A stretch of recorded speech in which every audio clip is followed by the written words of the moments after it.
কোরবানির পশু খোঁজার আগে আপনার পাওনা লোকদেরকে খুঁজে বের করেন, পাওনা পরিশোধ করেন। কারণ কোরবানি দেওয়া ওয়াজিব আর পাওনা পরিশোধ করা ফরজ হয়।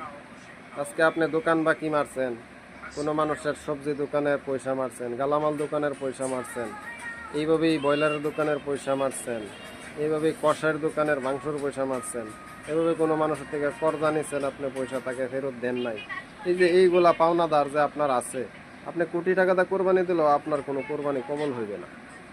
হ্যাঁ, আর কথাটা মনে রাখবেন।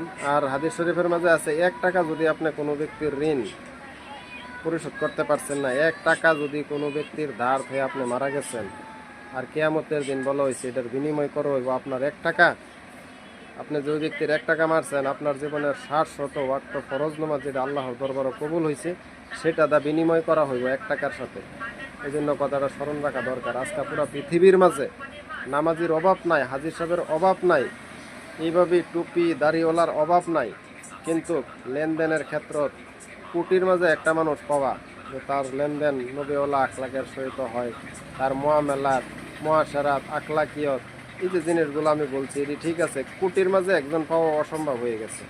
নামাজি শতকরা আপনি 10 জন পাওয়া যাইবেন, হাজি সাহেব শতকরা 10 জন পাওয়া যাইবেন, টুপি দাড়িওয়ালা শতকরা 20-30 জন পাওয়া যাবেন, কিন্তু কোটির মাঝে 2-4 জন আপনি পাওয়া মুশকিল হয়ে যাব যে পরের হকে মারে নাই।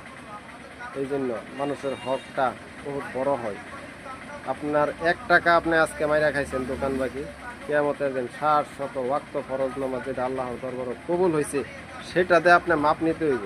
এখন বুঝে দেখেন, এখন আপনি চিন্তা করে দেখেন যে কত ভারী হয় জিনিসটা।